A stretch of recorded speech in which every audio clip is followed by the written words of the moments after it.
Hey, welcome to my patio. Hey, so I get a lot of folks when they find out that I'm growing banana trees, Musa Basjoo, the cold hardy kind. They want to know, how do I winter them over? How do I keep them coming back year after year? I've also recently been getting questions from people who have recently, in the last year, planted them, and they want them to come back next year as well. So this short little video, I am going to let you know everything you need to know so your Musa comes back year after year after year. These Musa, this was their second season. I purchased them a year ago last May, or in a year 3 years ago. So 2 years ago, they've had 2 growing seasons. Let's leave it at that. So cold hardy banana, or Musa Basjoo, in case you don't know, it could potentially flower and fruit, but they're not edible. They are cold hardy, and hey, they are cold hardy down to zone 5. They can withstand temperatures down to -10 degrees. Praise be that I don't live in zone 5, because -10 is too cold for me. I get a little itchy when the weather drops into the 30s here in the Pacific Northwest. So I am in zone 8B here in the Pacific Northwest, and near Tacoma, Seattle area. And so this is what I have done. This is what I have found has worked. And based on the information that is available to me, I am sharing that with you so that you can go forward and be confident. Now, a couple things. The lower the zone, the colder your climate, the more you're going to have to do to make sure that they come back, because they will need some protection. You don't want the roots themselves to freeze.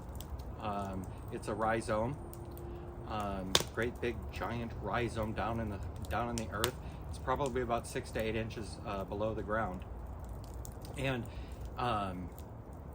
you'll have better opportunity, better luck, better return rate if they were planted in a well-draining soil. So, but so in the Pacific Northwest, so like I said, I'm an 8B. I would say from zone 7 up. I'm not sure what I was thinking there, but from 7 up, this is all you need to do. Nothing. Just wait for spring. You'll see information out there that says, cut those down, cut all the dead leaves off. No, don't do that. There's no need to do that. Leaving them here, a couple things will happen. It will help protect it from snow. When you do have some snow, protect the bottom. And as it comes down, it'll add a little bit of insulation to your stalk. Nothing's wrong with that. Yeah, it don't look pretty, but hey, it doesn't need to. If you want a tropical garden that you can enjoy in the winter, well, you got to move to the tropics. So my whole yard is nothing but tropical garden, and I don't live in the tropics, so I just deal with how it looks. Now, a couple things. Last year I did go ahead and I mulched it up to about here, and this spring when things started growing, that's where it started growing from. If we have an extended cold spell, snow, just a lengthy time where it's down in the teens, the temperature, it's possible this could die back even further, and it'll start growing from further down. So you really have to determine how much energy and work do you want to put into it now, and then you're going to have to put in some energy and work in the spring to clean up your mess. But essentially, I want things big, gorgeous, wonderful, beautiful. I want it to grow huge.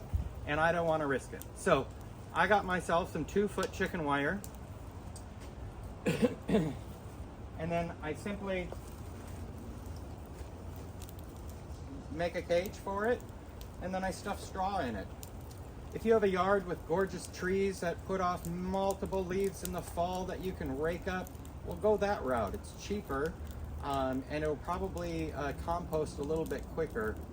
I have like 2 trees in my yard. They're not very big. One's a little crabapple tree, and the other's some other little random berry tree that have leaves that fall. Otherwise, I have no trees in my yard, other than the great big, I don't know if you can see it there, but there's a giant bay leaf tree, and that's evergreen, so it doesn't really drop leaves very frequently. And then I have pine trees, actual evergreen trees. So I either look on OfferUp or go to a local feed store and buy a couple bales of straw. So all I did is I wrapped it around just a little bit bigger than what you need, and then I stuffed it with straw. And make sure you stuff that in there. Stuff it in nice and firm. Firm it up. If you're in an area that is a little very wet winter, you're expecting lots of rain, that's going to settle. So if you've packed it with dry straw, dry leaves, maybe get some burlap, wrap it around it. I don't. I get a lot of rain. Things are really wet. I don't. And it's very successful. Last year when I planted them, they were this tall. Wow. They were like that big around. And now look at how thick that is. That thing is as thick as my leg. And that's what I want it to be. Down here, you'll notice that I put an extra layer. And my goal is, if I have enough straw, because I'm going to put straw around that one too. I really love that one. I don't want to risk it dying back. I am going to put mulch using straw myself around there.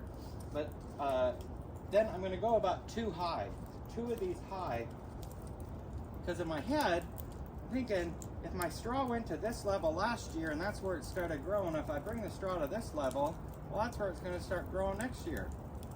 I don't know. Maybe it'll get taller. Maybe it won't. So this one, I'm putting it at a second level because I'm experimenting. Now you'll see that this bottom is a little bit larger around. That has nothing to do with the Musa. That is all to do with a Bergmansia that I planted in the ground over there. And I'm mulching it because it was close enough to my Musa, in hopes that it will come back next year, continue growing, and do gorgeous there. And then if it does, then I'm going to put more in my yard and just make sure I've got the time and the resources to mulch those each winter. I've got a couple others in my yard that I've done different amounts of mulching. So keep in mind, you don't have to do anything. Now, if I'm down in zones 5 or 6, colder end to 7, I'm gonna at least put a nice pile of mulch there. And so it's got something. The roots are about 6 inches down. If your ground freeze, what's that called? I don't know, your not thaw level, your frost line. If your frost line in your area is below where the roots are, then you run the risk of it freezing. And that's where that cold hardiness comes from with the Musa. Because this isn't like your tree. This isn't a tree that has, it's nothing but moisture that's gonna freeze. And in the spring, if wherever it froze, that part's gonna be dead. That you're just gonna cut off. Well, it'll all just, as it warms up next spring, this will all just become mush. It'll fall away, and then you can trim it up as the new shoots come out. So I hope that this was informative. I will tell you though, if you've got a Musa and you're in zone 5 or better, feel free to leave it outside in the ground. If you've got it in a pot though, you got to keep in mind, most plants, when you're putting in a pot, you've got to deduct a zone, at least a zone from your growing zone if you plan on leaving it outside. So you're going to want to protect it at that point. Move it into your greenhouse, move it into your home, move it into your garage, and don't let it completely dry out. It's going to look pretty, it's going to look pretty ragged, but you'll be able to bring it back out in the spring, and those roots will regrow. Because like I said, it's a rhizome. And what do we do with rhizomes? Like a begonia, for example, we cut all the green off, we take the rhizome, we put it in peat moss or vermiculite, we store it in a cool, dry spot over the winter, and in the spring it regrows. Just that with a Musa, if it starts over,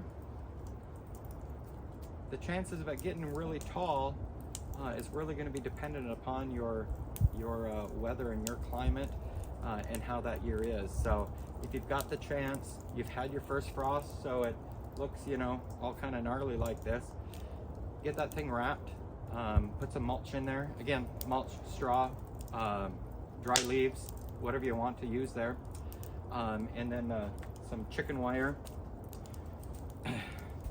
or something similar that you can create a wrap around it, and then stuff it in there nice and firm. And you know what? The local mice will love you, and other random varmints that live in your yard, because that'll be a nice dry warm spot they can move into over the winter, and create lots of babies. So you have all kinds of neat surprises in the spring when you unwrap it. So hey, hit that like button, hit that subscribe, share it with all your friends.